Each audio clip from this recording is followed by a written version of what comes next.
En esta ocasión tengo el gusto de coordinar este panel sobre participación y populismo, en el que intervienen tres destacados investigadores: Carlos de la Torre, Patricio Moncayo y Catalina León Galarza. Todos ellos han hecho contribuciones sustantivas al análisis del pensamiento social, a la historia social, a la política, a los temas de democracia. Damos la bienvenida a Carlos de la Torre. Yo entiendo a la denominada Revolución Gloriosa como un evento histórico y sigo la definición de William Sewell, el sociólogo e historiador norteamericano, que señala que durante los eventos históricos se da una secuencia de acontecimientos que son reconocidos como notables o extraordinarios por quienes los vivieron y que producen la transformación de estructuras sociales. Sewell utiliza el ejemplo de la toma de la Bastilla en el verano de 1789 y lo explica como un acto revolucionario en el que el pueblo, a través de actos de violencia colectiva, expresó su voluntad soberana al crear un nuevo sistema político. De acuerdo a este investigador, los eventos son momentos extraordinarios de creatividad colectiva. Son vividos con gran intensidad emocional y su desenlace es incierto. La Gloriosa fue un evento excepcional para quienes participaron, pues estaba en juego nada menos que la democracia y la soberanía nacional. Y la democracia también es un evento, pues quienes participaron escribieron textos sobre este acontecimiento y luego los sociólogos y historiadores no han parado de debatir sobre este tema. Si bien durante la Gloriosa los diferentes actores articularon visiones alternativas de lo que entendieron como la democracia, compartieron una definición mínima de democracia como elecciones libres. Para Velasco Ibarra, la Gloriosa fue un acto de democracia directa y plebiscitaria, en que, según manifestó, y le cito al doctor Velasco Ibarra, olas humanas me aclamaron y quisieron que fuese yo su conductor y su presidente. Velasco articuló una visión populista de la democracia. La democracia son actos de masa en los que el pueblo expresa su soberanía y su voluntad unitaria, reconociéndose en el liderazgo del líder. Para la izquierda, la Gloriosa fue la oportunidad perdida, como estuvimos discutiendo ayer, ya sea por falta de estrategia o por dejarse engañar por Velasco Ibarra de hacer la revolución. Si bien lucharon, y lucharon muy fuerte durante esta coyuntura, por establecer las instituciones de la democracia burguesa, su objetivo final no fue nada menos que la democracia real, entendida en términos sustantivos, que entrañaría el fin de las libertades burguesas por las que lucharon en esta coyuntura. Para los políticos liberales como Carlos Arroyo del Río, la Gloriosa no fue nada más que un golpe de Estado que dio fin con un gobierno electo en las urnas. Hay que reconocer que el Congreso reconoció la validez de la elección de Carlos Arroyo del Río en las elecciones de 40, pero Velasco Ibarra y grandes sectores decidieron que hubo fraude, pero en todo caso el Congreso decidió que era una elección honesta, justa, yo qué sé. El politólogo liberal George Blankstein, el norteamericano George Blankstein, interpretó a la Gloriosa como un movimiento caudillista más en el ciclo de constituciones y caudillos que caracterizan la historia ecuatoriana. Bueno, a diferencia de los liberales, que no vieron nada excepcional en la Gloriosa, Velasco Ibarra y la izquierda compartieron la visión de que durante este evento fue algo realmente extraordinario. Fue un momento en el cual la política mundana e institucional del día a día había dejado de estar en pie. Si se quiere utilizar la categoría de Durkheim, la Gloriosa fue vivida e interpretada como un momento de efervescencia colectiva. En los últimos años se ha teorizado mucho sobre el potencial emancipador de la política extraordinaria. Ernesto Laclau, que se discute mucho en el Ecuador, en su libro La razón populista, por ejemplo, contrasta la política administrativa mundana y cotidiana, basada en el consenso de la burocratización y en la falta de emociones, que a él le aterra, con los momentos extraordinarios de ruptura populista. Estos momentos extraordinarios de ruptura populista polarizan la sociedad en dos campos políticos irreconciliables y antagónicos y se resuelven en la ruptura del sistema institucional. En el populismo, de acuerdo a Laclau, Un líder es un significante vacío al cual se le puede dar una serie de significados. Y yo diría que este significante vacío, este líder populista en estos momentos de ruptura populista, encarnan las promesas de cambio, de ruptura y yo diría de redención. Andreas Kalibas, en su libro La democracia y la política de lo extraordinario, diferencia la política normal de la política extraordinaria. La política normal está monopolizada por los partidos políticos, por los procedimientos institucionales y por la representación parlamentaria que está en manos de élites políticas. La acción política está dominada por los burócratas y los tecnócratas de los partidos y produce en la despolitización de los ciudadanos su pasividad y la privatización de lo cívico. A esta política ordinaria y normal, Kalibas contrarresta o la opone a la política extraordinaria. La política extraordinaria se da en los momentos poco frecuentes y fuera de lo común en que los ciudadanos desbordan los canales institucionales para reconstituir los principios simbólicos y constitucionales de la política. Estos son momentos en que se invoca la soberanía popular y la capacidad del pueblo y de los ciudadanos de autogobernarse directa y autónomamente sin partidos ni líderes políticos. La Gloriosa fue un momento de ruptura populista en el sentido de la CLAO o un ejemplo paradigmático de lo que Kalibas teoriza como la política de lo extraordinario. En mi libro La seducción populista, que fue mi tesis doctoral, analizo la construcción social colectiva de Velasco Ibarra como un líder carismático. Estudio cómo Velasco se autoconstituyó en el gran ausente y como amplios sectores, aunque no todos, le forjaron como un líder con cualidades excepcionales.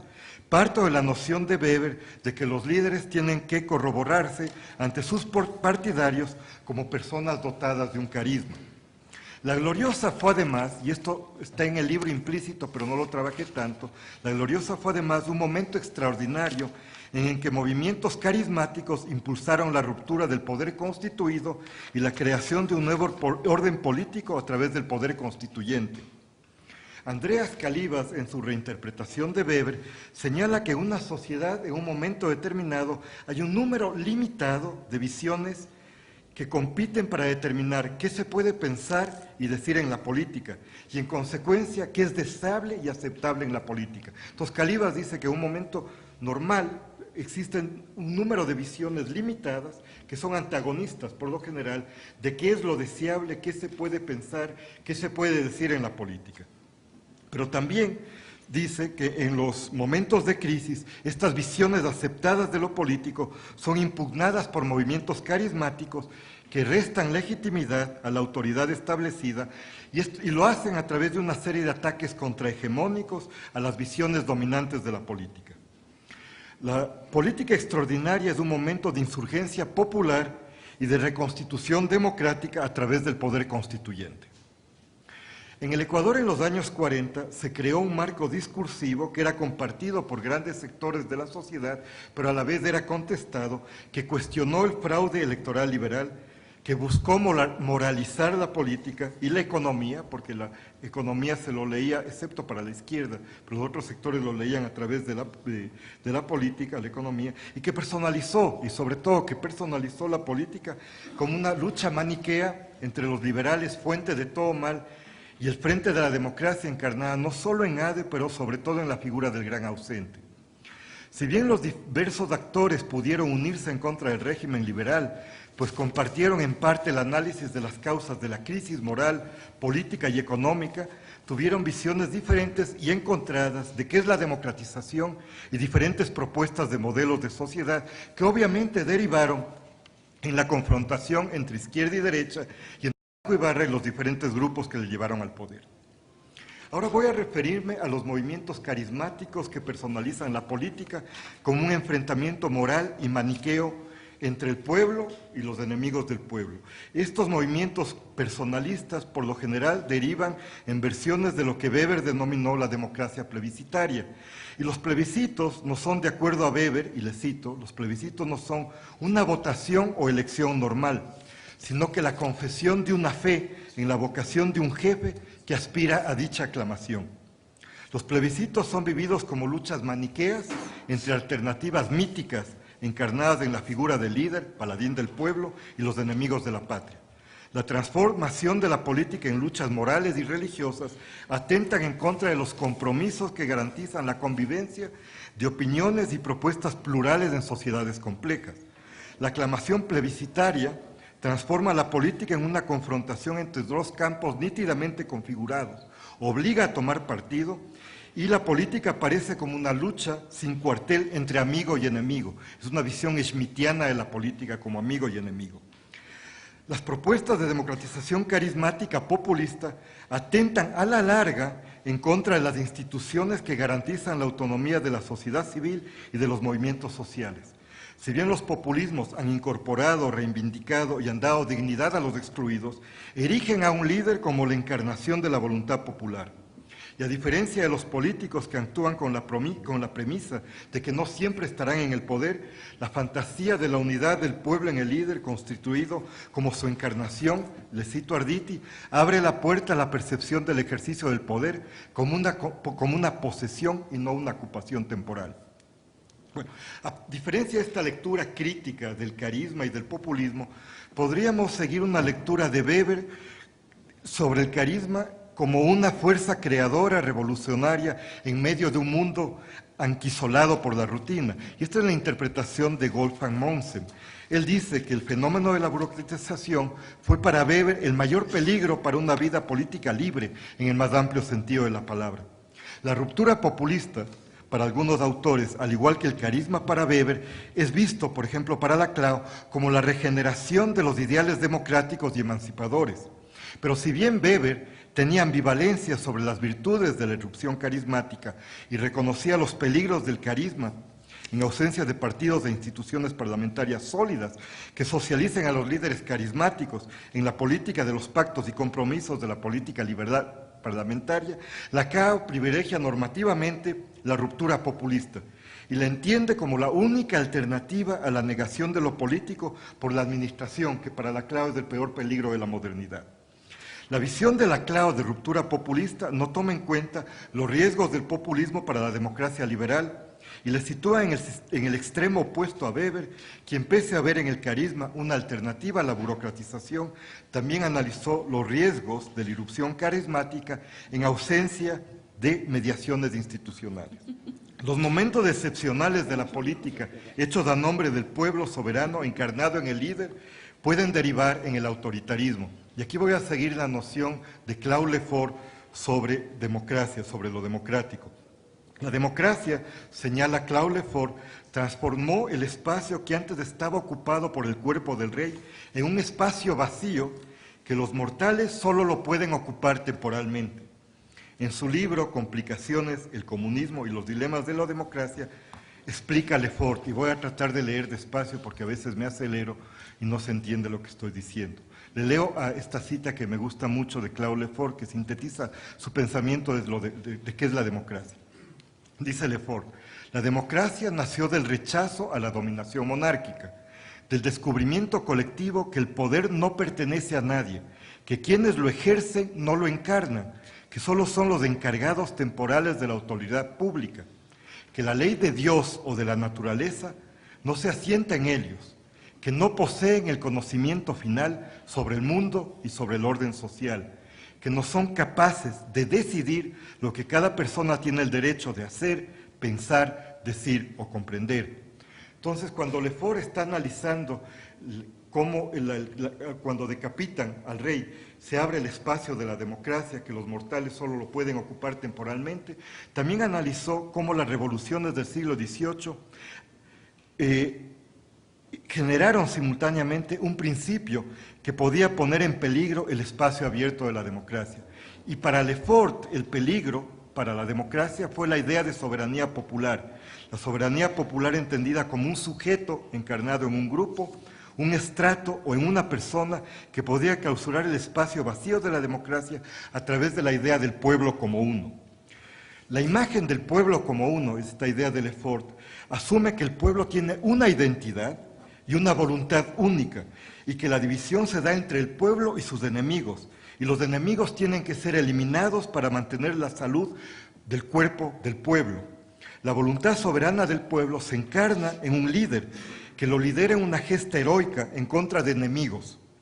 La voluntad emancipadora del líder, su gesta redentora y su misión para alcanzar la redención no tienen limitaciones institucionales o constitucionales.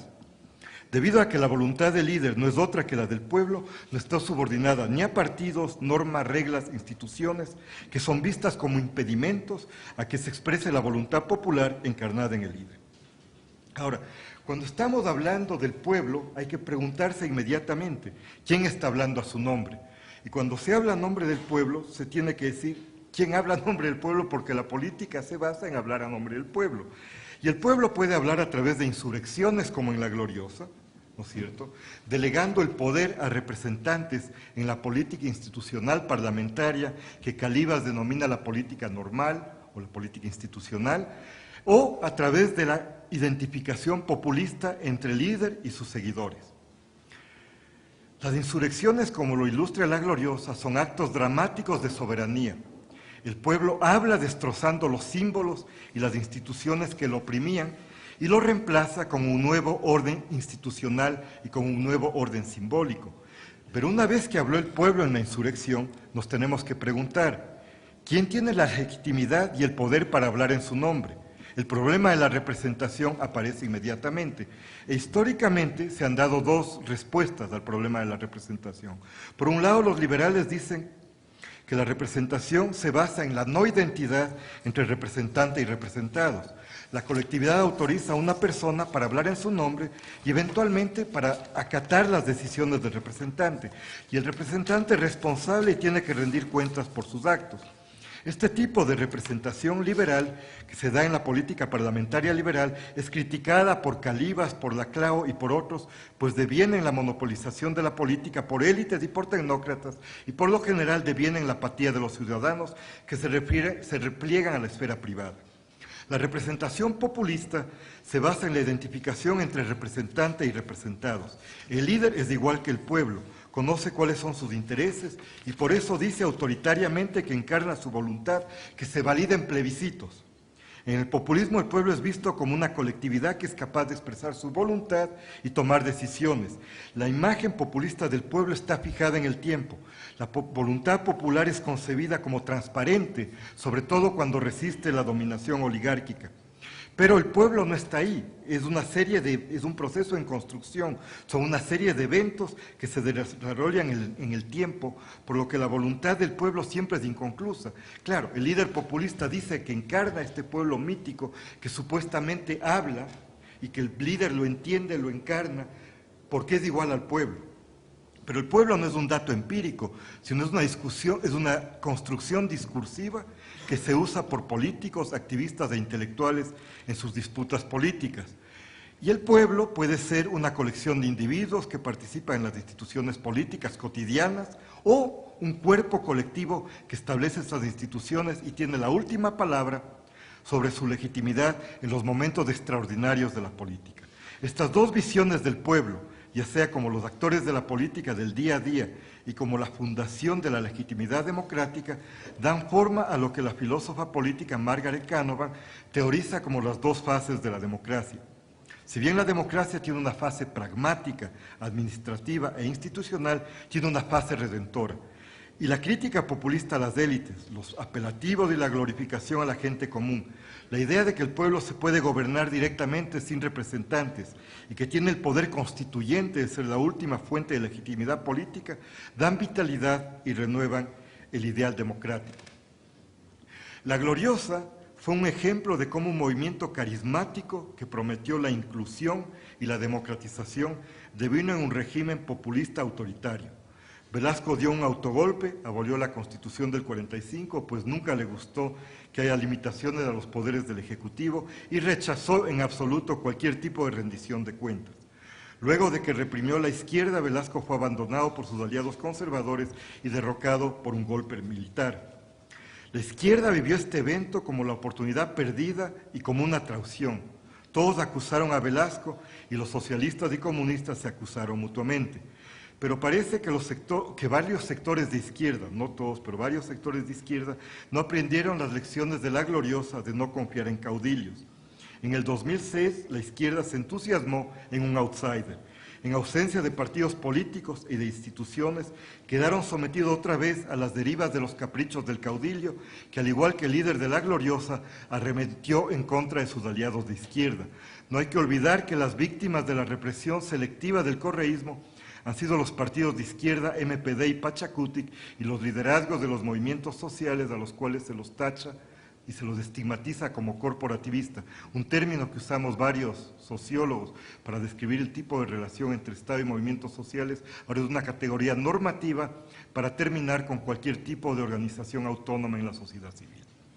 Pero a diferencia de la Gloriosa, cuando Velasco no tuvo más remedio que compartir el poder con la izquierda o con la derecha, Correa emergió en un contexto de crisis de representación. Y a diferencia de Velasco, que gobernó en un contexto de crisis económica, Correa gobernó la bonanza petrolera cuando los movimientos sociales estaban en crisis, después de la crisis del movimiento indígena, por una serie de razones internas, pero también por sus aventuras golpistas al aliarse con Lucio Gutiérrez y estar en el poder con Gutiérrez.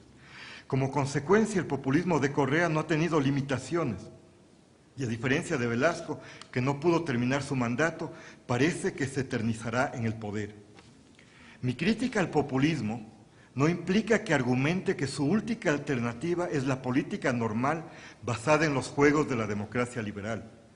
La política de lo extraordinario puede ser democratizadora si es que el movimiento carismático se autolimita y no destroza y suprime toda la legalidad constituida, exponiendo a la sociedad civil y a los movimientos sociales a la merced de la voluntad del líder, erigido como la encarnación del nuevo orden. El reto es buscar un equilibrio entre poder constituido y poder constituyente, que garantice que el nuevo orden emerja de interpretaciones arbitrarias, autoritarias y jacobinas de la voluntad popular y que no se reduzca a la aclamación plebiscitaria del líder populista. En ausencia de limitaciones al movimiento carismático y en un contexto de colapso de las instituciones, solo queda el líder con sus sueños, caprichos y berrinches. La pregunta normativa que me hago es, ¿cómo procesar las demandas potencialmente democratizadoras de las insurgencias, incluidas las rebeliones populistas? ¿Resultarán estas insurgencias en la profundización de la democracia, que mantenga sus instituciones representativas, las mediaciones, los check y balances que permiten el pluralismo, la alteridad en el poder y que la oposición participe en una cancha electoral balanceada? ¿O por el contrario, llevarán a la apropiación jacobina y leninista de la voluntad popular y a intentos de ocupar permanentemente el espacio abierto de la democracia? Gracias. Gracias, Carlos. Continuamos con la ponencia de Patricio Moncayo. Mi intervención va a cubrir, digamos, los siguientes puntos. En primer lugar, un poco un análisis respecto de la disputa por la propiedad del 28 de mayo. Y una disputa también alrededor del significado del mandato del 28 de mayo. Me parece importante también el que se pueda establecer ese contraste entre lo que fue el gobierno ya presidido por Velasco Ibarra y la Asamblea Constituyente. Me parece que ahí hay una serie de elementos que pueden ayudar al análisis, a la reflexión. Un segundo punto de esta exposición mía se referirá a los conceptos de democracia, de representación y de sustitución. Y hay todo un debate, naturalmente, entre estos conceptos. Un tercer punto que desarrollaré es el relativo a la forma como estos conceptos, la identificación, la representación, la sustitución, se encarnaron en los debates y confrontaciones que se desarrollaron a raíz del 28 de mayo. Velasco Ibarra justamente pues asume lo que muy bien Carlos de la Torre ha caracterizado como el concepto de la identificación, y la Asamblea asumió el concepto de la representación. Entonces, ahí se presenta un conflicto entre estos dos conceptos encarnados en el gobierno y en la Asamblea Constituyente. Y el último punto tiene que ver con las conclusiones que me parece que giran en torno a las grandes enseñanzas teóricas, políticas, prácticas que se derivan de la insurrección del 28 de mayo. La Gloriosa entrañó una disputa en torno a la representación del pueblo, también alrededor del concepto y construcción de la democracia.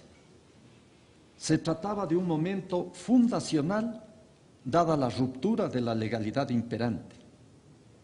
Ello creaba condiciones para conformar un orden jurídico nuevo que respondiera a los anhelos populares que se manifestaron en la insurrección y posteriormente en las calles.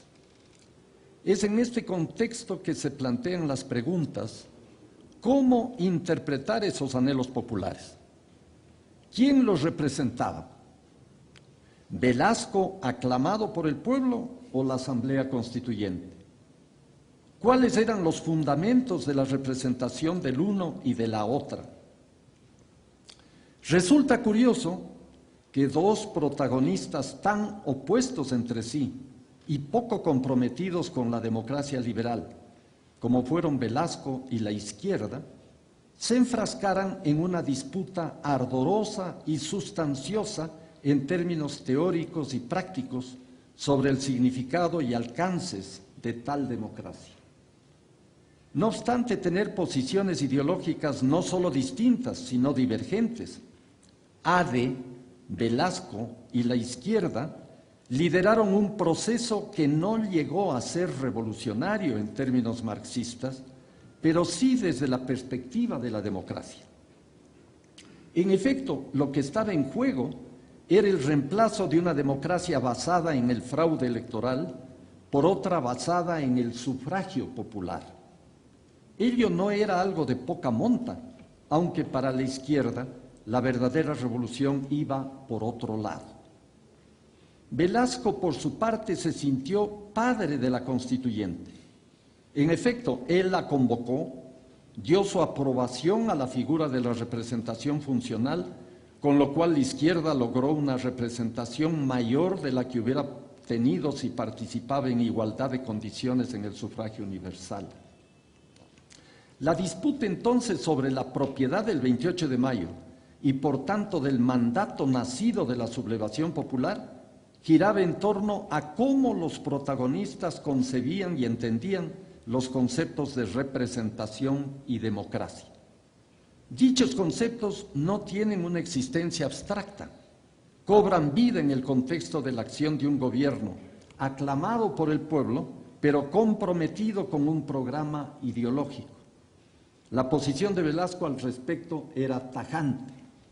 Lo esencial de los gobiernos no son los programas librescos, ganzúas para atrapar al poder. Velasco intuía que la izquierda pretendía atrapar el poder por su intermedio, dado que carecía del apoyo popular necesario para hacerlo con sus propias fuerzas. Ello no podía aceptarlo, no solo por consideraciones ideológicas, sino por su experiencia como gobernante. El gobernante, para desarrollar su función, no puede atarse a programas preestablecidos que no siempre concuerdan con la realidad sobre la que tiene que actuar. Por eso Velasco esperaba que se le tuviera confianza y que se le diera un margen de independencia para gobernar según las circunstancias y las posibilidades. La izquierda, involucrada con mucha decisión en la insurrección, carecía de experiencia de gobierno, excepto la cercanía que tuvo en los gobiernos militares, en especial el de Enríquez Gallo. No podía, por tanto, dimensionar lo que entraña gobernar, y mucho menos en las condiciones de una transformación como la planteada el 28 de mayo. No se trataba de cualquier gobierno, ni siquiera parecido al de 1933, cuando Velasco fue electo por primera vez. La situación del país era mucho más compleja. El programa de ADE, en el que sobre todo la izquierda demandaba su cumplimiento, exigía una capacidad de gobierno que Velasco no la tenía y tampoco la izquierda. En esas condiciones, la relación entre el gobierno constituido de Velasco y la Asamblea como poder constituyente no contribuyó al cumplimiento del mandato de mayo. El problema, pues, no era solamente teórico ni ideológico, sino técnico y práctico. No sería una exageración afirmar que el 28 de mayo, tal como fue concebido por sus principales actores, fue inviable. Por cierto, para entonces ni siquiera había la noción de la viabilidad como concepto. Velasco, frente a la Asamblea Constituyente, tenía un problema práctico. No contaba con una mayoría. La izquierda en un inicio era partidaria de conceder a Velasco facultades de excepción para impulsar la transformación social, un poco en la línea de una dictadura constitucional.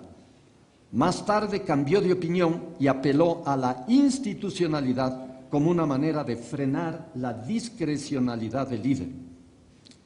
En este momento, la izquierda llegó a acuerdos con las otras bancadas de liberales y conservadores que no comulgaban con los ideales revolucionarios de la izquierda, sino con la organización del Estado sobre bases constitucionales y legales. Esta alianza de la izquierda con la, comillas, derecha, fue vista por Velasco como una, comillas, traición, de la misma manera que la izquierda juzgó que Velasco había traicionado el mandato revolucionario de mayo. La pugna de poderes que libraron Velasco y la Asamblea consumió de lado y lado esfuerzos que hubieran podido encaminarse de manera más acorde con los objetivos de la transformación de mayo, sin caer ni en un maximalismo ni en la abjuración de los objetivos y prioridades posibles. Esa pugna se tradujo en una nueva relación de fuerzas. Velasco fue tejiendo una alianza social con los grupos sociales de la burguesía, mientras la izquierda moderaba su discurso revolucionario y llegaba a determinados acuerdos con las tendencias políticas de la burguesía. Una cosa era marchar junto al líder en etapa ascendente de la revolución, otra muy distinta ir contracorriente, desafiar su autoridad y enfrentarse con una opinión pública cada vez menos receptiva a las demandas de la izquierda. Velasco comenzó a ganar mayor reconocimiento como estadista, mientras que la Asamblea apareció como un espacio puramente discursivo y por tanto alejado de la realidad. Los debates de la Asamblea, si bien despertaron interés en una ciudadanía un tanto distante de temas, en cierto modo abstractos y hasta áridos, no podían suscitar la emoción de los discursos fogosos de Velasco. Para la población lo que importaban eran los resultados tangibles que le ayudaran a resolver sus problemas más apremiantes. Los resultados de los debates parlamentarios no se apreciarían sino a mediano y largo plazo. Sin embargo, la Asamblea fue un espacio en el que se practicó la democracia. Se respiró un aire de pluralismo y sapiencia, pero la deliberación toma tiempo, no es algo que se zanje de un momento a otro. Sin embargo, las urgencias no esperan. Había en consecuencia un problema de tiempos, cuyos efectos son relevantes en el desenvolvimiento de situaciones políticas de gobierno. Para Velasco, el nudo gordiano del gobierno era administrativo, y este se veía cercado desde dos frentes, el de la pugna con la Asamblea Constituyente y el relativo a la crisis económica. Mientras Velasco demostraba que trabajaba a favor del país y del pueblo, la lentitud del trabajo de la Constituyente se tradujo en una progresiva deslegitimación. En esa contienda, acaso sin proponérselo, tanto Velasco como la izquierda contribuyeron a la deslegitimación del proceso del que ambos fueron producto, la Revolución de Mayo. Ahora vamos a entrar al tema de los conceptos de representación y democracia en juego. Estos conceptos han sido objeto de atención y discusión por la teoría política. Autores como Giovanni Sartori, Hannah Pitkin y Bernard Manin se han ocupado de esclarecer su significado desde una perspectiva académica que ayuda a situar el debate que se dio en el Ecuador en el contexto de la Gloriosa. Un primer aspecto es el de la relación entre mandato e independencia. Sartori lo plantea en términos más políticos. Los directistas, dice, abominan de la representación tachándola de elitista. El debate con ellos, Sartori debate con ellos a partir de la diferenciación entre pueblo, nación y Estado. Si la representación es solo del pueblo, habría dos representaciones, la del pueblo y la de los representantes. Pero si la representación es de la nación, habría una sola representación. Un segundo aspecto es el de la relación entre lo cuantitativo y lo cualitativo de la representación. Lo cuantitativo tiene que ver con los votos, el número, pero lo cualitativo tiene que ver con los temas sobre los cuales se legisla. Si se independiza lo primero de lo segundo, se puede caer en una degradación de la representación. Esta presupone responsabilidad y conocimiento. Pero, ¿en qué medida la meritocracia atenta contra la democracia? Lo contrario, sin embargo, dice Sartori, equivale a dar permiso de conducir a todos con independencia de que sepan conducir o no. Un tercer aspecto es la doble condición del Parlamento. Por un lado está la función de la representación, esto es, traer a consideración del gobierno y del Estado las demandas de la sociedad. Pero por otro está la función de gobierno o cogobierno sobre la población. Pitkin anota la existencia de dos tipos de representación, la descriptiva y la simbólica. En la primera, los representantes se asemejan a los representados, como un espejo. En la segunda no se exige esa semejanza. La conexión es de un tipo diferente.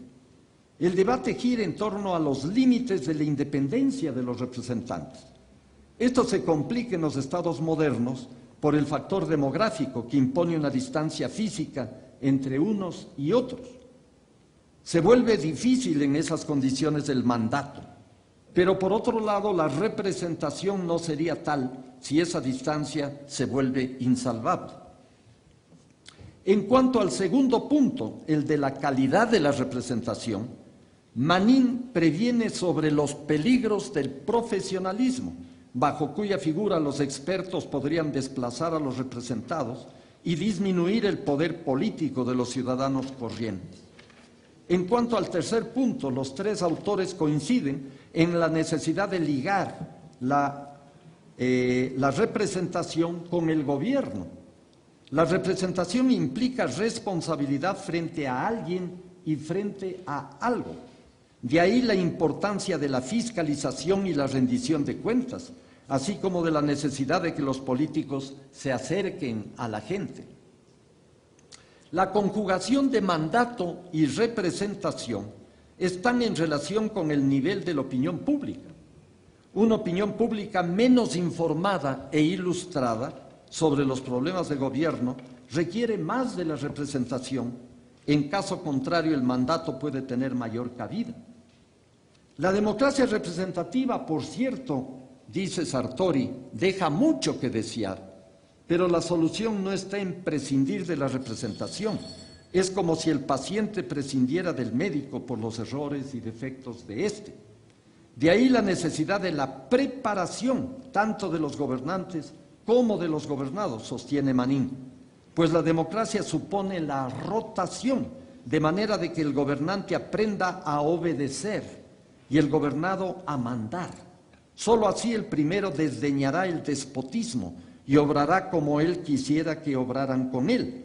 Y el segundo, que la toma de decisiones implica responsabilidad. Así, la democracia representativa no es un régimen estático, es dinámico, cambiante y susceptible de cuantas correcciones y rectificaciones correspondan, tanto a nivel de los representantes como de los representados. Esto también plantea una fecunda relación entre conocimiento experto, profesionalismo y participación ciudadana. En el tercer punto vamos a relacionar estos debates conceptuales con el proceso político que se generó a raíz de la Gloriosa. Velasco consideraba que en la República la aristocracia liberal y revolucionaria copió las constituciones de Francia y Estados Unidos, haciendo caso omiso de las tradiciones religiosas, la realidad geográfica, cultural, psíquica hispanoamericana. También la izquierda marxista, según él, cometía el mismo error. Él se asumía, por tanto, como el representante del Ecuador profundo, lo que le colocaba a mucha distancia del concepto de representación. Su posición teórica se asemejaba más a la de Schmitt. El principio de la identidad del pueblo para Schmitt es sustancial. Tal identidad se hace posible mediante la identificación del pueblo con un líder. Lo opuesto es la representación, principio que parte de la premisa de que, comillas, la idea de la unidad política del pueblo como tal nunca puede hallarse presente en identidad real, cierra comillas. Velasco estaba convencido que él ejercía la representación de todos mediante el sufragio popular, y dado que no era posible consultar al pueblo por razones físicas y culturales, él adquiría la potestad de interpretar los anhelos del pueblo. Esta concepción chocaba con la concepción liberal y elitista de la democracia. Representación e identificación fueron términos antitéticos. Del un lado, el de la representación, se invocaba la soberanía de la razón. Del otro lado, el de la identificación, primaba un concepto paternalista. La identidad se funda en la homogeneidad, la representación en la heterogeneidad. Un país fragmentado como el Ecuador en términos étnicos, sociales, regionales, culturales, estaba impedido de alcanzar unidad política en la perspectiva de la representación. Pero un liderazgo fuerte que contara con amplio apoyo popular podía alcanzar esa unidad política. Ese era el concepto de Velasco. Velasco se sentía la expresión de la síntesis política gracias a su liderazgo. Es decir, se sentía la expresión de la síntesis política. Gracias a su liderazgo fue posible juntar a liberales, conservadores, socialistas y comunistas. Era también la expresión del alma colectiva, herida por la mutilación territorial de la que fuimos víctimas en 1942. Los representantes de la Asamblea no fueron designados por Velasco, sino por los electores.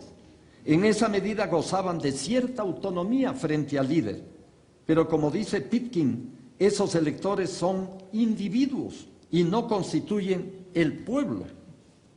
Habían entonces dos representaciones, la nacida de la identificación del pueblo con Velasco, plebiscito aclamatorio sin elecciones, y la derivada de las elecciones. Dado que estaba en juego la representación política del 28 de mayo, las dos representaciones se volvían excluyentes. A nivel de la Asamblea se planteaba otro problema. La alta representación de la izquierda en la Asamblea obedeció al mecanismo de la representación funcional, esto es, a la representación de intereses corporativos. La representación universal fue compartida con representantes de otras tendencias ideológicas. Había pues más de un criterio de representación en la misma asamblea. Esto le daba a Velasco la posibilidad de emerger como el gran árbitro, dadas las diferencias ideológicas y políticas de los representantes.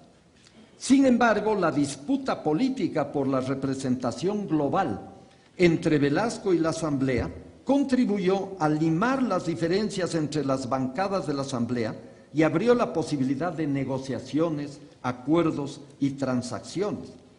Esto en el plano político, pero no en el plano conceptual e ideológico.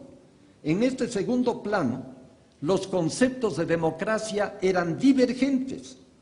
Un cierto directismo por el lado de la izquierda y una mayor adhesión a la tesis de la independencia por el lado liberal y conservador.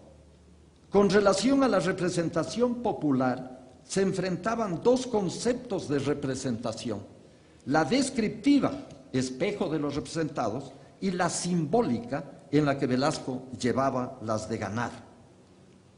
Otro terreno de disputa era el de las abstracciones conceptuales. Para la izquierda, que profesaba el marxismo, su verdad se sustentaba en la ciencia. Ello reducía el campo de la deliberación, pues como dice Pitkin, la representación no es necesaria allí donde esperamos soluciones científicamente verdaderas, allí donde no están involucrados compromisos de valor, decisiones o juicios, cierra comillas. En este caso, del lado del gobierno, se va al otro extremo, anotado por Pitkin, comillas: la representación es imposible, excepto en sentido descriptivo, simbólico o formalista, allí donde se exige una elección totalmente arbitraria, donde la deliberación y la razón son irrelevantes. Pero como señala Portantiero, la distinción, comillas, entre una ideología verdadera atribuida al proletariado y una ideología real sostenida por éste, generó inevitablemente una teoría de la sustitución, es decir, a más de la identificación y de la representación, tenemos la teoría de la sustitución a la que se refiere Portantiero. La primera, es decir, la ideología verdadera, desde un punto de vista teórico, desplazaría a la segunda, a la ideología real, con lo cual la representación no tiene lugar. En definitiva, la vanguardia es la que sabe, la que conoce, y los representados, pues, tienen que allanarse al iluminismo de esa vanguardia, que está, pues, posesionada de la verdad científica. El tema de la representación en la concepción marxista se volvió compleja en lo que tiene que ver con la, comillas, representación de los indígenas y de los demás sectores populares. En la primera rigió el modelo ventrílocuo de representación. No eran los indígenas los que se autorrepresentaban. Ricardo Paredes representó a los indígenas en la Asamblea Constituyente. En el segundo, la representación corporativa. Entonces, en esta representación corporativa figuraba más esa representación descriptiva a la que se refiere Pitkin. En ambos casos, la representación se sustentaba más en abstracciones conceptuales que en evidencias empíricas. Había pues una brecha profunda entre la intelectualidad liberal y socialista, muy racionalistas, y la masa. De esto sin duda sacó provecho Velasco en su pugna con la Asamblea Constituyente. Conclusiones a las que esta reflexión me conduce. El 28 de mayo no fue propiamente una revolución en el sentido que ésta tiene para el marxismo. Fue un episodio de lo que Portantiero llama la historia de la constitución de las clases subordinadas en sujetos de acción. Tal historia, sostiene, no es obra solo de los partidos marxistas, sino producto de una gama de convocatorias. El 28 de mayo surgió como producto de una gama de convocatorias, no solo de la procedente de la izquierda. El sentido que se quiso dar a la irrupción de las masas en la arena política fue objeto de disputa entre varias alternativas. Una de ellas es la de la izquierda marxista, pero no la única. Fue también un episodio de la historia de la construcción de una democracia que conjugó los principios del mandato y la representación. Ello implicó una transacción entre dos objetivos centrales, la revolución y la democracia, porque los partidos de izquierda siguieron hablando de revolución, pero se concretaron en trabajar con liberales y conservadores por la democracia. La izquierda se jugó por la democracia y quiso rescatar a las masas de la seducción populista. Ese pudo haber sido su aporte, muy significativo. También contribuyó al fortalecimiento y ampliación de la ciudadanía, con la incorporación de los derechos políticos y sociales en la Constitución de 1945. Abogó por un ejercicio responsable del poder político, sustentado en la división de funciones. Aportó, por tanto, a la consolidación de un Estado de derecho, muy a su pesar, desde el punto de vista ideológico y teórico, pero desde el punto de vista práctico, muy efectivo. Ello, por cierto, no entrañó para la izquierda, ni para la Asamblea Constituyente, una aceptación pasiva ni conformista de la democracia representativa, sino la convicción de que la democracia tiene ciertas características que la definen y diferencian de otros regímenes políticos, sin que por ello su significado sea inmutable. Este cambia de acuerdo a los giros de la deliberación colectiva y a las variaciones de los campos de fuerza en contextos igualmente cambiantes. En tal campo de fuerzas, las élites redefinieron el esquema de dominación y las estrategias de control de la población marginada y organizada corporativamente. La acción reivindicativa de los sectores marginados y subalternos hizo mella en la concepción paternalista del Estado sobre la cuestión social. Las relaciones dentro de este campo de fuerzas experimentaron cambios que se expresaron en alianzas, convergencias y reacomodación de posiciones. En ese complejo campo de fuerzas se puso al descubierto la gravitación de la cultura en la conformación de las clases sociales. En esa medida, el criterio clasificatorio de clase, como argumenta Portantiero, que define a la clase por su posición en el proceso productivo, se mostró insuficiente. Comillas, la introducción del elemento cultural que sí completaría el análisis, la conciencia de clase, no puede ser derivado mecánicamente de la posición de clase, al menos para los fines del historiador o del político, cierra comillas. El 28 de mayo dejó, pues, muchas enseñanzas en los planos teórico, político y práctico, que pusieron en debate algunos supuestos derivados de una visión determinística y normativa de la historia y de la política, entre ellas la teoría de la sustitución. Gracias.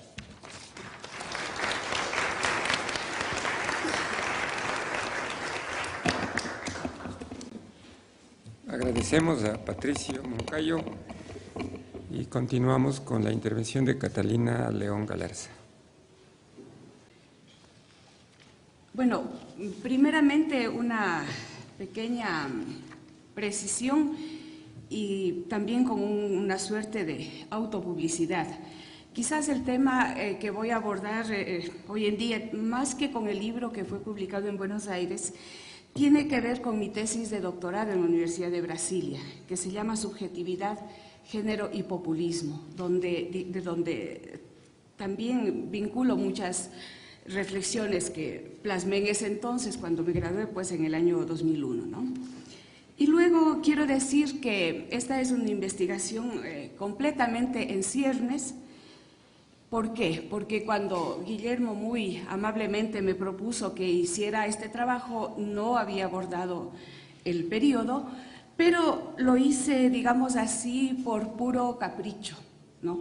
Por desafiar esta situación que hoy viven las universidades públicas ecuatorianas, donde es cada vez más difícil pensar, ¿no?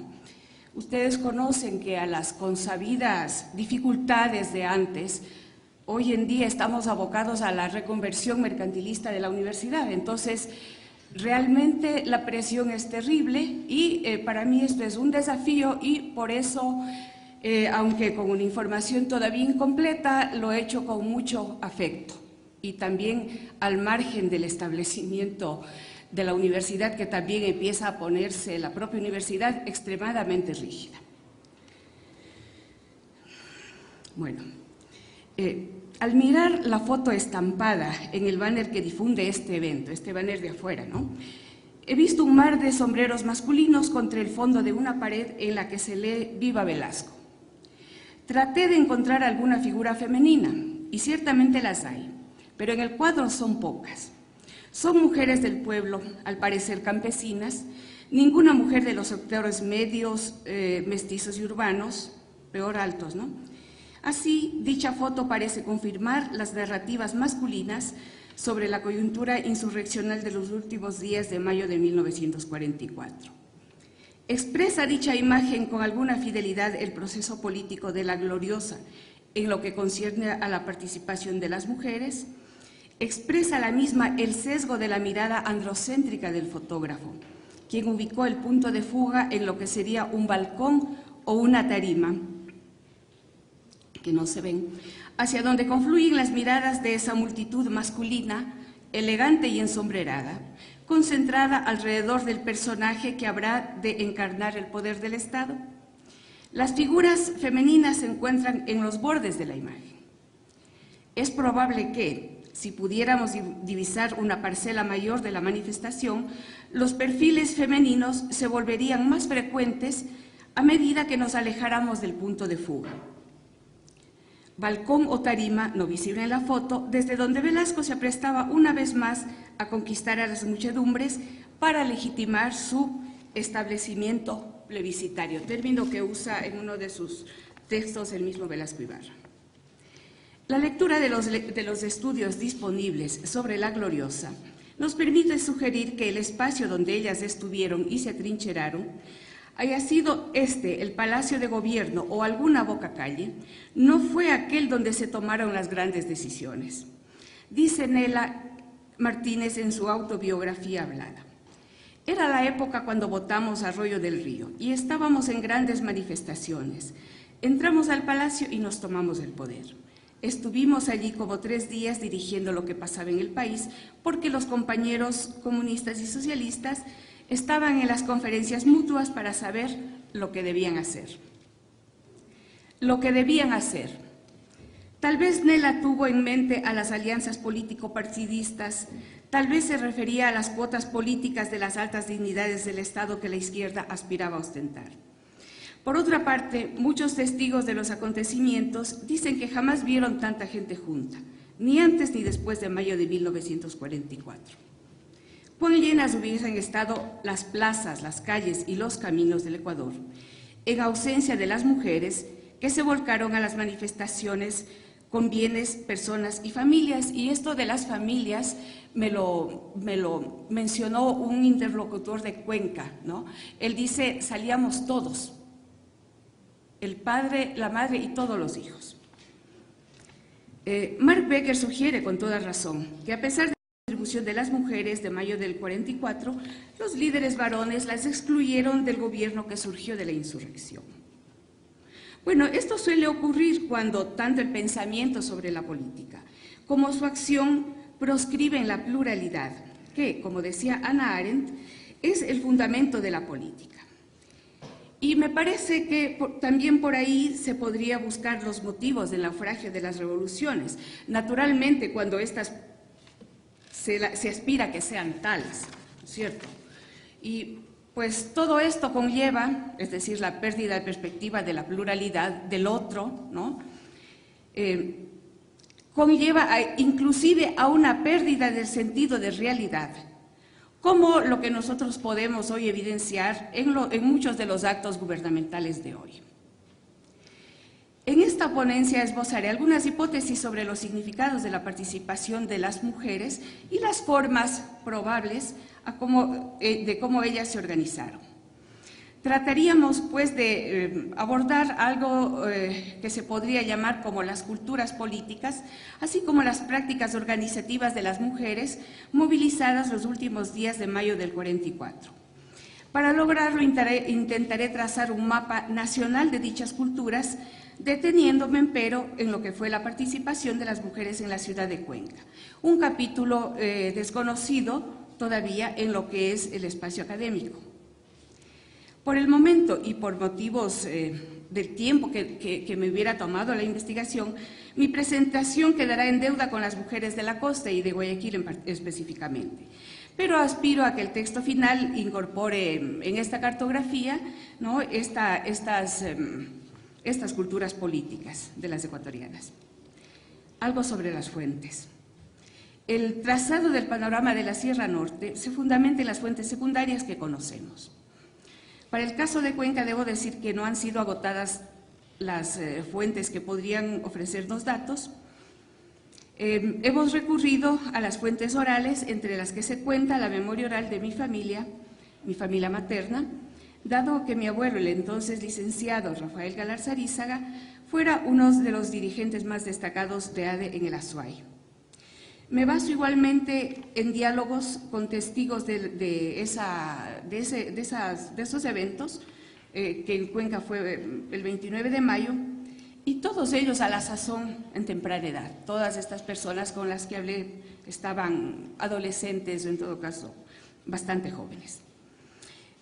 Hemos utilizado asimismo hojas volantes y las actas publicadas del Consejo Cantonal, pero estas actas que están publicadas, ¿no?, en la revista 3 de noviembre.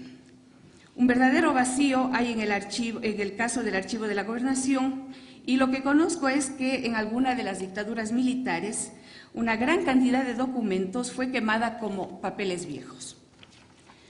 Tampoco es claro el paradero de las actas del Consejo anteriores a 1945. En todo caso, no me supieron dar razón de ellas en el archivo del Museo Remigio Crespo Toral, que es el archivo municipal. Bueno, las mujeres a nivel nacional. La revolución liberal en el Ecuador catapultó a muchas ecuatorianas a la educación pública, pautada por el ideal ilustrado y el laicismo. Gracias a ellas, las mujeres de las primeras décadas del siglo XX accedieron al desempeño de oficios y ocupaciones no reñidas con el pudor y el decoro, como prescribían las pautas sociales de la época. Esas mujeres contaron con la memoria de sus insignes antecesoras del siglo anterior, Manuela Sáenz, Marieta de Veintemilla, Dolores Veintimilla de Galindo, Manuela León, entre otras. Mujeres que acuñaron entre la razón y la experiencia sus propios discursos sobre la justicia y la sociedad. Esa fue la herencia que habrá de encarnarse en la política feminista temprana de Nela Martínez y en la acción insurrecta de las mujeres de los barrios, mujeres anónimas, que entre el 28, 29 y 30 de mayo llenaron las calles, las plazas y los caminos del Ecuador. Por el testimonio hablado de Nela, conocemos que la mayoría de las mujeres permanecía ajena a todo lo que no fuera su hogar y las tareas que le son propias. La inmovilidad de las mujeres, decía ella, era más intensa en la sierra, en donde la sujeción parecía palpable y omnipresente. Tal era la situación cuando ella se aprestó, junto con una larga lista, hoy diríamos plurinacional, de mujeres, a fundar en 1938 la Alianza Femenina Ecuatoriana. Con todo, si miramos las revistas literarias de la época, encontraríamos la conferencia sobre psicología moderna, bueno, en realidad de comienzos del siglo XX, ¿no?, de Marieta de Veintemilla, una entrevista a Victoria Vázquez Scooby, presentada como socióloga, poemas, ensayos, cuentos, y vistos como contribuciones valiosas a la cultura. Recordemos que Enrique Garcés publica su apología de Marieta de 20 Milla, que parece más una declaración de amor que una apología, ¿no?, del personaje político. Bueno, pero también se encontraban diatribas contra esas mujeres que, cito, ¿no?, con una formación tan floja por culpa de los gobiernos, se hayan atrevido a descuidar su hogar. Quiero decir con esto que, al menos en Quito y en Guayaquil, una mujer participando en política y opinando no sería el pretexto de un escándalo como antes de la Revolución Liberal. Al menos no hemos sabido que en la época hubiera algún suicidio como el que cegó la vida de Dolores Veintimilla de Galindo. Con todo, las mujeres de la Gloriosa debieron tener una fortísima autoestima y voluntad para enfrentar el medio que continuaba siendo adverso. En las disposiciones subjetivas de las mujeres que se atrevieron a fisurar el contrato social vigente, para decirlo en los términos de Barrington Moore, debió evitar una convicción fortísima de la imposibilidad de continuar viviendo como antes en el país y en la casa, convicción que las debió a desafiar a la autoridad patriarcal. Tal es el caso de Nela, quien de todas formas heredaría la seguridad y la decisión propia de las mujeres de la élite blanca desde los siglos coloniales. Seguridad, decisión y arrojo que, junto con la devoción por la escritura, sería un legado matrilineal de la familia Espinosa, cuyo representante conspicuo sería Mamá Jacoba, una antepasada que se las arreglaba muy bien con los asuntos de la hacienda y montaba a caballo, y naturalmente también era ilustrada. En lo que concierne a una Dolores Cacuango, a una Tránsito Amaguaña, probablemente la misma existencia doliente de la cuasi esclavitud que era el concertaje, las llevó al límite de la tolerancia del orden gamonalicio patriarcal, mientras que el trajín político con Nela, María Luisa Gómez de la Torre y otras militantes de la izquierda, digamos, precisando, del comunismo revolucionario como el de Paredes, como se dijo ayer, las condujo a la posibilidad de desenredar racional y emocionalmente el laberinto de la costumbre, romper para siempre con la flaqueza de ánimo que puede inspirar el trato paternalista que caracteriza a la esclavitud patriarcal. Quiero decir que la formación política les permitió desterrar para siempre al amo, o, como diría Bourdieu, producir una ruptura en los intercambios simbólicos que conlleva a la erosión de un hábitus. O, si queremos con un poco más de claridad, reiteraríamos con Moore, una intolerancia al contrato social vigente. Esa escuela fue la lucha de AFE, donde las indígenas y sus camaradas intelectuales y urbanas aprendieron a decodificar y entender que la dominación es un hecho político y no natural. Y quizás esta pueda ser la mayor contribución de la izquierda, ¿no?, antes que haber descorrido las cortinas de un futuro luminoso socialista. Dice Nela: el ideario de AFE nos orientaba a la búsqueda de la igualdad de derechos económicos, sociales y políticos para todos los ecuatorianos. Nos llevaba a poner énfasis en la formación profesional de las mujeres, a buscar reformas al Código del Trabajo, como por ejemplo a igual rendimiento y igual salario, de buscar leyes de protección a las empleadas, a las vendedoras, a las domésticas, mejores condiciones generales para el trabajo, lo cual incluía la salud. Bueno, voy a cortar esta cita que es un poco larga. Pero continúa Nela. En determinadas tareas y en determinados momentos se nos iban uniendo las mujeres de los barrios. Estas últimas específicamente, en mayo de 1944, participaron con sus hijos de la mano a la espalda, recorriendo calles, plazas y caminos. Pasemos al ambiente de Cuenca. Bueno, estas mujeres de los barrios a las que hace alusión Nela las vamos a encontrar también después, ¿no? Y vamos a hacer una ligazón ahí. Bueno, Cuenca, el ambiente. Lo que se esperaba de las mujeres, sobre todo cuando éstas pertenecen a una élite social, puede ser expresado a cabalidad en el discurso de bienvenida y agradecimiento al presidente Arroyo del Río a la ciudad de Cuenca en diciembre del 42, discurso que fuera proferido por el intelectual doctor Roberto Crespo Ordóñez.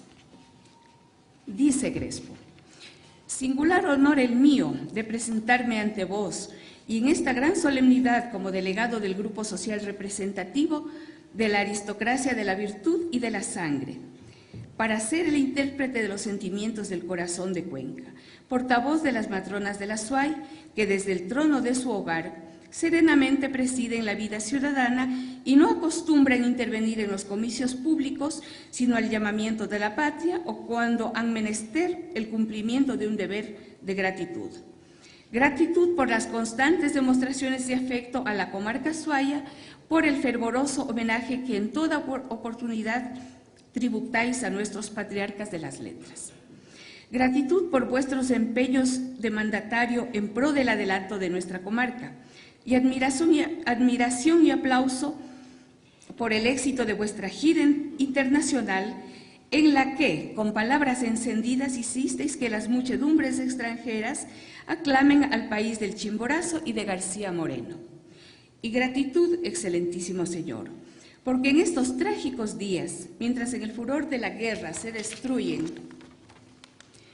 monumentos de la cultura y la civilización, y las viejas catedrales se reducen a escombros bajo una lluvia de fuego. Aquí, en esta feliz Arcadia de los Andes, se construye una catedral porque así quisieron los pueblos de estas comarcas y apoyasteis con toda eficacia y franqueza como mandatario comprensivo. A la vez, la carta de las matronas, el señorío, dirigida a Crespo, decía: como el señor presidente de la República, doctor don Carlos Arroyo del Río, es persona muy grata por las múltiples manifestaciones de simpatía con que ha favorecido a nuestra ciudad, especialmente habiendo atendido a la petición social de estas provincias respecto de un pequeño impuesto que se creara en beneficio de nuestra grandiosa obra de la catedral, las señoras de Cuenca deseamos por intermedio de usted presentar al señor doctor Arroyo del Río nuestra salutación con motivo de su visita a nuestra ciudad. Confiamos a su cultura y talento la aceptación de nuestro y la interpretación y la aceptación y la interpretación de nuestros sentimientos. Nótese aquí, por un lado, la delegación de las mujeres a un notable de la ciudad, y también es importante aquí, me parece interesante, observar una suerte de mímesis entre liberales y conservadores, ¿no? El mismísimo presidente Arroyo, liberal en los inicios casi de su gobierno, autorizando un impuesto para la construcción de la nueva catedral. Bueno, el ambiente. Otro elemento del contexto del ambiente, ya digamos aproximándonos más hacia el año 44, va a ser la crisis de subsistencias, un déficit acentuado, ¿no? Probablemente por la especulación de harina, sal y azúcar, el expendio de la sal controlado por el Estado. También se va a hablar en 1944 por el acaparamiento de la gasolina, lo cual también explica que el motivo de la escasez. Indica una interlocutora que en la época, en relación con estos asuntos, se movilizaban solamente las mujeres. Bueno, el día de ayer nosotros hemos podido un poco confirmar la sospecha que teníamos, que se trataba del miedo de reclutamiento de los varones para las obras de infraestructura, ¿no? Entonces, parece que hay durante un tiempo, no sé exactamente, todavía no sé exactamente qué tan largo, cuando hay una movilización permanente de las mujeres, de las panaderas en concreto, ¿no?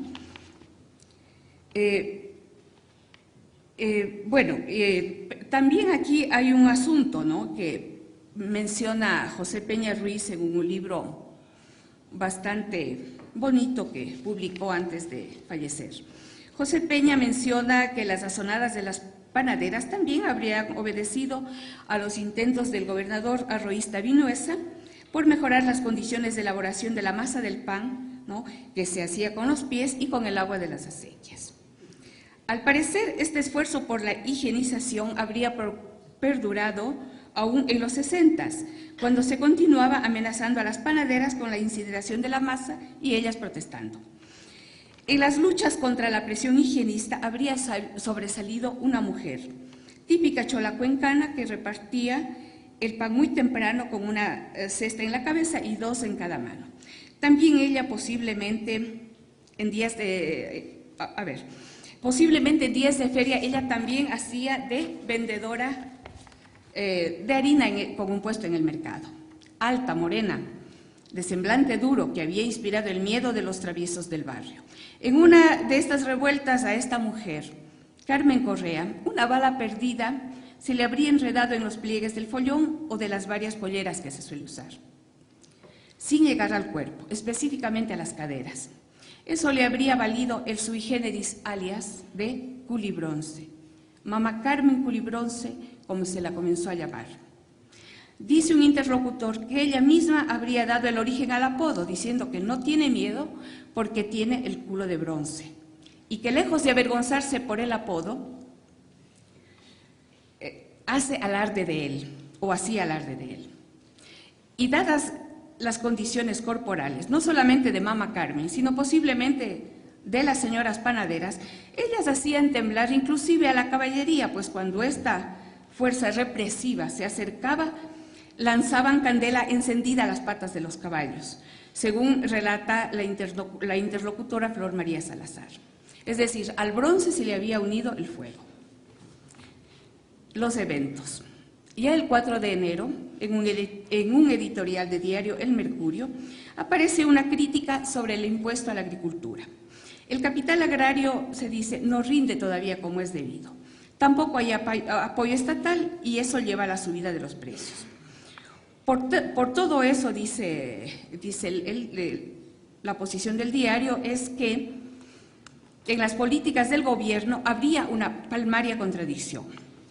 Al control del estanco sobre el expendio de la sal para evitar el acaparamiento debieron sumarse los empeños para tratar de un poco controlar este problema, una junta de subsistencias con puestos funcionando en varios lugares de la ciudad, en los que necesariamente había que hacer una cola para recibir los productos de primera necesidad.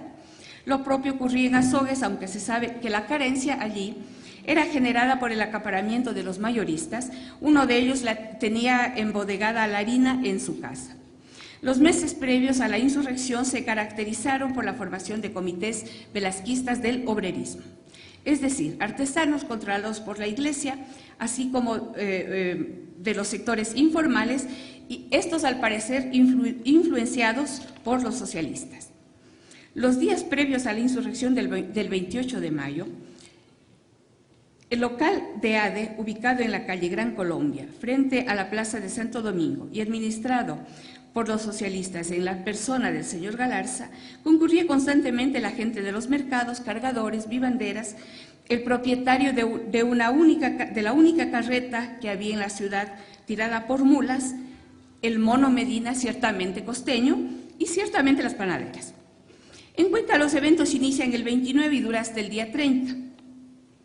En esos días la ciudad estaba controlada por los carabineros y en algunas esquinas apostadas ametralladoras. Le escuchamos ayer, me parece que a Enrique, la compra de ametralladoras, ¿no? Bueno, por ejemplo, en las cercanías del cuartel de policía con seguridad habían ametralladoras. Se procede entonces al arresto de los dirigentes, Carlos Cueva, Galarza, Joaquín Moscoso, Miguel Díaz, entre otros. No me queda muy claro todavía si hubieron otros arrestados con anterioridad, antes, digamos, de los eventos del fin de mes, ¿no? El mismo día 29 en el periódico se difunde la noticia del asesinato de un profesor joven de 23 años y de sus alumnos en Biblián. Personalmente me parece que la impronta fascista de la represión era muy fuerte, ¿no? Probablemente en el estilo de los camisas negras. En este contexto, Mama Carmen organizó a la gente del mercado para liberar a los presos. encabezó la manifestación y propuso ir a la policía, pero no pudieron llegar hasta allá porque allí estaban apostadas las ametralladoras. Se dirigen entonces al estanco, porque allí habían sido guardadas las armas. Los guardias del estanco huyen por los techos y la gente se toma el local. Bueno, ahí se narran unas historias parecidas que me parecen, que me suenan, digamos, a ciertos episodios de la actualidad. Una de las panaderas, específicamente Mama Esther Palacios, cuando estaban ahí el estanco y los guardias, digamos, ahí con las armas, apuntando al pecho de los manifestantes, había dicho un poco, a ver, mátame, porque aquí estoy y para la vida que nos dan, mejor nos matan, ¿no? Entonces, son realmente episodios interesantes, ¿no? Con varias décadas de anticipación, digo. Y en serio, además, sobre todo. Después del estanco, la gente irá a la casa de don Arturo Neira, legislador en ese tiempo por el bando arroísta. Se buscaba, si no recuerdo bien, al jefe de carabineros, pero bueno, algo buscan. Dicho sea de paso, dice mi interlocutor, el doctor Juan Neira, sobrino de don Arturo, que también su padre, don Manuel Ignacio, estaba vinculado al régimen en el cargo de jefe de las pesquisas. Bueno, la multitud invadió la casa de don Arturo, la saqueó. Y lo que hacen es lanzar en el mejor, digamos, estilo de la multitud tonsoniana, ¿no? Los espejos de cristal de roca, el piano, ¿no? Muebles muy valiosos. Y pues en la calle, lo curioso es que en la calle la gente, el piano se destroza, ¿no? Y un interlocutor me dice, yo alcancé a coger una tecla, ¿no? Alcancé a coger una tecla. Es decir, a mí me suena esto un poco, sí, una especie de trofeo, ¿no? En esta revuelta, pero también, digamos, una suerte de búsqueda de redistribución en cierto modo, ¿no? Porque ¿qué sentido tenía de algo que se destroza, algo que no le va a servir llevarse una tecla, ¿no? del piano? Bueno, pensaría también que en los entretelones del ataque a la casa de la familia Neira estaría también el cuestionamiento a una relación de patronazgo. Pues cuentan algunos interlocutores, entre ellos Jaime Galarza, que los campesinos le llamaban Amo Arturo. Luego, después del estanco de lo que pasó en la casa de la familia Neira, apedrean la casa del conservador Luis Moscoso, quien había ofrecido a la gente armas, pero desaparece. Y el pueblo, dicen los diarios, pide armas. Bueno, vamos ahora un poquito ya para ir cerrando, espero no haberme pasado mucho, a hacer ya más bien una reflexión sobre lo que hemos dicho, la cultura política. Sí, sí tengo tiempo. O los significados. Para empezar, descartemos, ¿no es cierto?, que la movilización pudo haberse hecho de alguna forma en nombre de la comunidad imaginada, ¿no? Me parece que en absoluto nada de eso hubo, ¿no? O muy poco al menos, por parte del pueblo, ¿no? Probablemente algunos intelectuales sí siguieron esta interpelación. Pero, bueno, en todo caso hay que recordar que Cuenca era una ciudad provinciana bastante pequeña, donde primaba la relación cara a cara y, por supuesto, el parentesco, donde parece que todavía tiene un peso importante, a pesar de todo, y que estaba vinculada a los campos de la comarca por medio de fuertes ligazones sociales y económicas. Por lo tanto, en este contexto, en estos levantamientos, en estas azonadas, o como se las quiera llamar, había un componente permanente de economía moral, ¿no? Porque pensemos que lo que se estaba erosionando era la posibilidad misma, ¿no?, de que todos los miembros de la comunidad, ¿no es cierto?, puedan tener derecho a sobrevivir de con cierto nivel de holgura, ¿no? de tranquilidad, ¿no? Entonces, por ahí puede ser un elemento. Y claro, en el caso de las mujeres, ¿no? Las mujeres, aquellas que en gran medida dieron la cara, no nos olvidemos que son madres y además son trabajadoras, ¿no? Y el peso de la crisis de subsistencia les golpeaba a ellas directamente. Y a mí me parece que estas mujeres de los barrios a las que se había referido Nela, como veíamos antes, creo yo que estarían mucho más cerca de estas mujeres de los barrios de Cuenca que de esas indígenas, ¿no? Que junto que se sublevaron también junto con Dolores Cacuango, indudablemente bastante lejanas, ¿no es cierto?, de esas mujeres intelectuales, urbanas, sus camaradas de lucha, etcétera, ¿no? Y me olvidé decir que naturalmente ninguna mujer de una familia que pudiera reivindicar alguna hidalguía, ¿no? Y no hablo del señorío, ¿no? Sino de las mujeres de los sectores medios urbanos, ¿no? Con alguna pretensión de hidalguía, por supuesto que nunca estuvo en ninguna movilización. Bueno, quiero... A ver, quiero pasar al caso de esta mujer que es la que ha salido, cuyo nombre ha trascendido, ¿no? Y que nosotros lo estamos tratando de reivindicar desde la historia, pero que es una persona que su nombre está mucho en la leyenda urbana, ¿no? En la leyenda urbana, está también encontrado en algunas guías de turismo, ¿no? Como parte de estos relatos jocosos para llamar a los turistas, ¿no? Entonces, este personaje, lo que cuenta un interlocutor es que ella tenía un gran arraigo en el barrio, ¿no? En el carnaval, esta señora era el alma del agua o peseta, y en la pileta, pues ahí en San Sebastián, ¿no? No sé si hay una pileta hoy en día, pero bueno, antes había, no me acuerdo. Pero en todo caso, ella comandaba la zambullida en la piscina de transeúntes de sus amigos, de sus familiares de barrio, y bueno, la algazara se organizaba en torno a toda este ánimo de ella, ¿no? También ella era una persona que organizaba, dicen, colectas, que también había estado como prioste en algunas de las festividades, es decir, era realmente un puntal ahí en la vida por lo menos de esa zona de San Sebastián. Quisiera decir también que las actas del municipio registran que hubo una colecta, ¿no? Es decir, una cierta reciprocidad, solidaridad a favor de la familia de un fallecido de la revuelta. Bueno, esta señora, Mama Carmen Curibronce, dice, un interlocutor organizaba reuniones y las reuniones adoptaban un peculiar tinte cotidiano.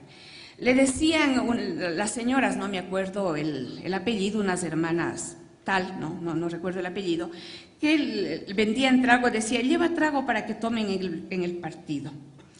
Bueno, pienso que con todos estos elementos, ¿no es cierto?, yo me pregunto, ¿qué tan característica de una multitud de la era preindustrial pudo haber sido una reunión previa, ¿no es cierto?, mediante el arrastre del líder, ya termino, me falta medio minuto, sea en ADE o sea en las asociaciones del obrerismo regidas por la Iglesia?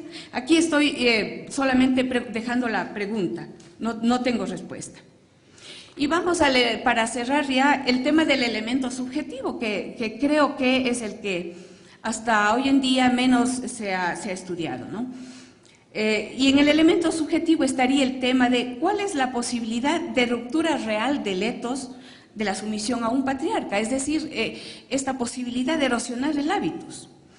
Ya con el ascenso, Guevara Moreno ofrecía cargos y puestos de trabajo a cargo a diestra y siniestra, ¿no? Muchos lograron ubicarse en puestos interesantes para esas personas y para la época, Y, por supuesto, para la limitada ilustración, ¿no?, que tenían estas personas. Con pocos años de escolaridad, a secretarios, tesoreros en algún colegio, o en el peor de los casos, como conserjes. Y bueno, pienso que esta relación clientelar subalterna estaba dada tanto con Guevara Moreno como con los dirigentes de ADE, ¿no?, me parece. Y cierro con una pregunta a la que no sé qué podríamos responder. ¿Es este el elemento subjetivo con el que se espera que una revolución, fuera esta burguesa o socialista, podría construir su legitimidad?